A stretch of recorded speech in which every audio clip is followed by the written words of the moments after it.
Hey, this is Mike with 4 and 6 Music. So what I want to do in today's lesson is I want to show you guys a diminished exercise and how to apply it in your own playing. So what we do is we start off by highlighting a B diminished arpeggio. And what we're going to do is we're going to start off with every single chord tone on the downbeat. But then after that, we're going to go down a whole step or 2 frets, just such as that. So we're going to go from the B to the A. Then we're going to go up to our D, back down to C, F to E flat, A flat to G flat. So when we do this and we play this, it's going to sound like this. And then we're going to extend it a little bit. We're going to go back to B, to A, D to C. And then after that, we're going to go down a half step from the C to our B. And then we're going to finish it off with a diminished scale that's built on half-whole intervals. So we have our, starting from our F, so this is an F diminished scale. So what we're doing from the F is we're going to go down, we're going to go up a half step to our G flat, and then we're going to go up a whole step from the G flat to our A flat. And then from there, we're going to build, really from the F, the whole scale is built on half-whole intervals. So half-whole, half-whole, half-whole. So half-whole, half-whole, half-whole, half-whole, half-whole, half-whole, half-whole.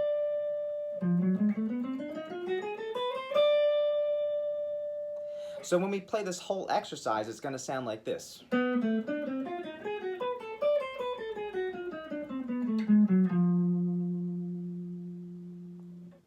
So how can we use this in our playing?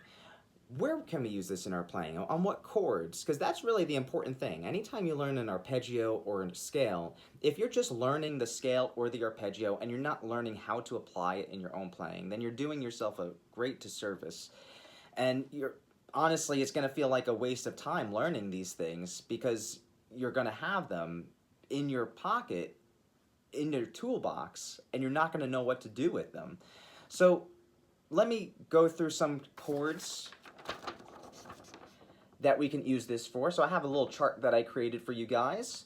And in the box over here, this is a highlight of our B diminished chord. So these are all the notes, B, D, F, A flat of our B diminished chord.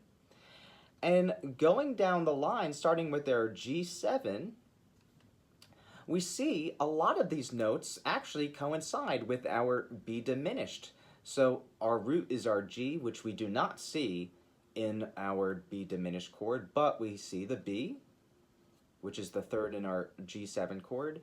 We see the D, which is the 5th in our G7 chord. And then we see the F, which is the 7th of our G7 chord. Then we see this A flat, and the A flat does not appear anywhere in the G7 chord.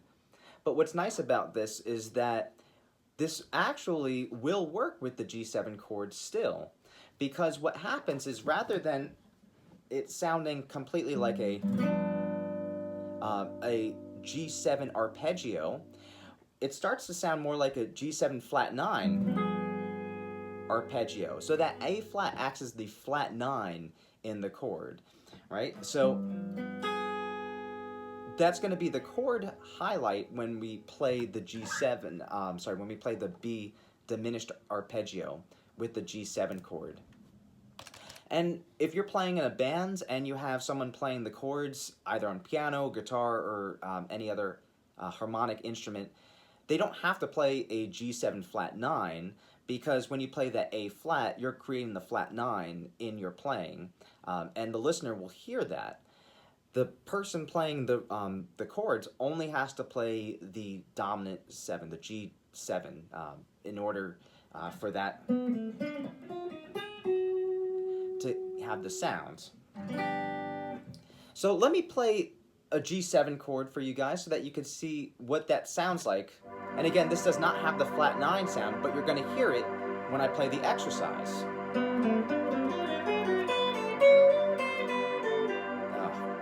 Let's try that again.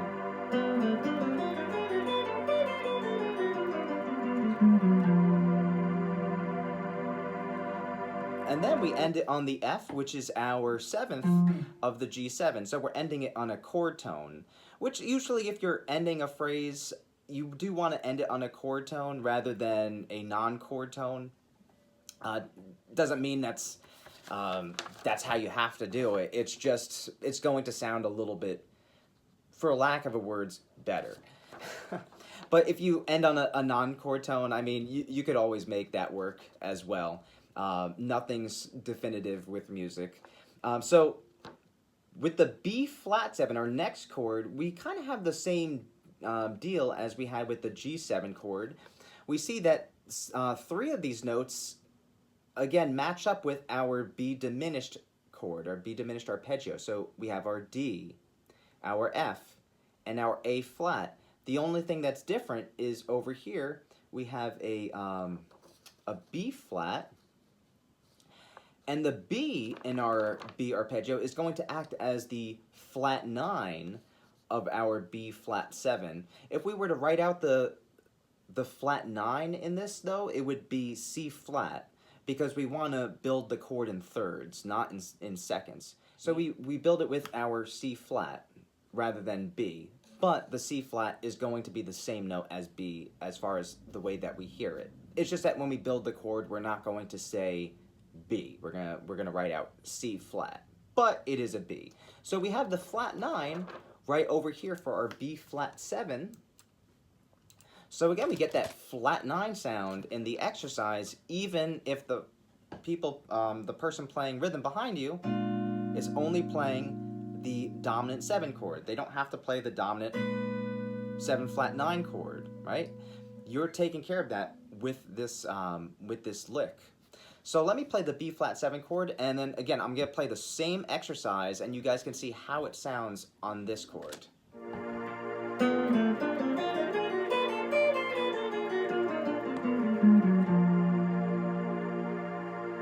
And then we end it on the 5th, our F for that chord. Going down the list, our next chord is a D flat 7. For this one, we have a D flat, which is nowhere to be found here, but we see that we have a D, a half step above our D flat. So that indicates that that's going to be our flat 9. Again, if we were building the chord, we would build up B flat, F, A flat, C flat, and then rather than going to D, it would actually be E double flat. So rather than writing E double flats, just think it's going to be D. But again, we can't build chords going in seconds. We have to build them in thirds. So when we're doing this, yes, our D is going to be our flat 9. Our F we see in the B diminished chord. A flat, and then C flat, which is B, same thing. So you see that this arpeggio basically takes care of 3 chord tones in these dominant 7 chords. And then the flat 9, that extension, that gives it a little bit of tension, right? Because with these dominant 7 chords, especially when they're at the end of the chord progression and we go back to our 1 chord or our tonic, we want to try to get as much tension as possible so that when it resolves, it feels a lot more resolved. So let's play the D flat 7 chord, and again, I'm going to play the same exact exercise. Nothing's different. The only thing that's different is the chord that's played underneath, which is our D flat 7.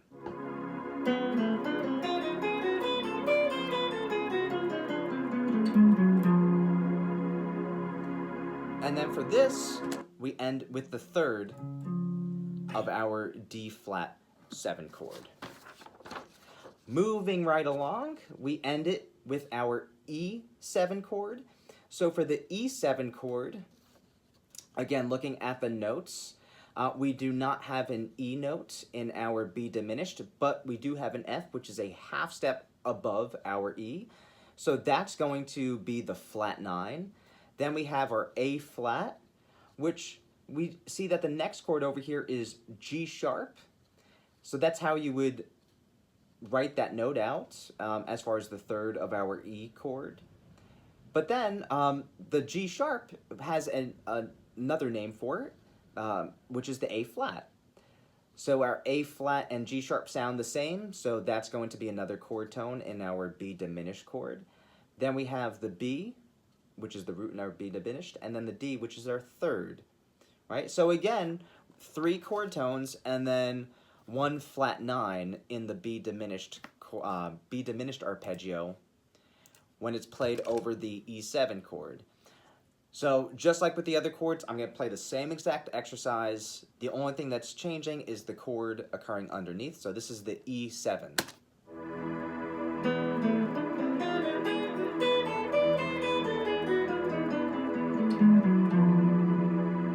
And then that ending, that last note, really clashes with the E chord because we're actually ending it on a non-chord tone. We're ending it on the flat 9 rather than the 3rd, 5th, 7th, or the root even, right? So we're ending it on that flat 9, so it's going to give it a lot more tension if we end it over there.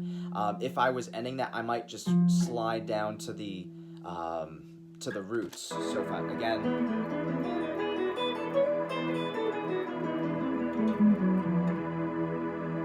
I might do something like that. So this exercise is basically just a way to help you get some ideas, but you can manipulate the exercise any way you want. You can change things. You can use just part of the exercise to play a lick in your own playing when you're improvising.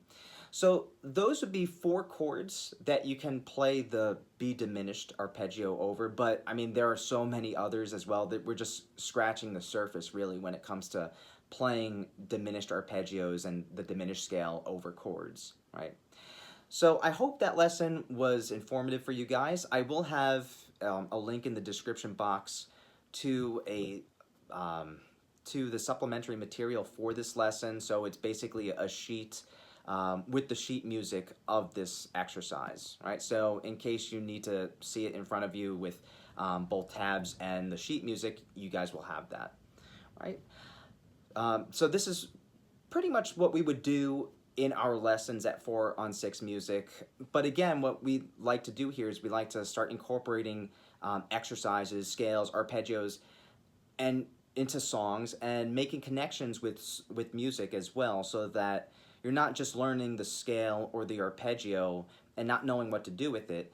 You're learning those aspects of music and then figuring out how to incorporate them into your own playing, because that's the most important thing when it comes to learning scales, arpeggios, etc. Right?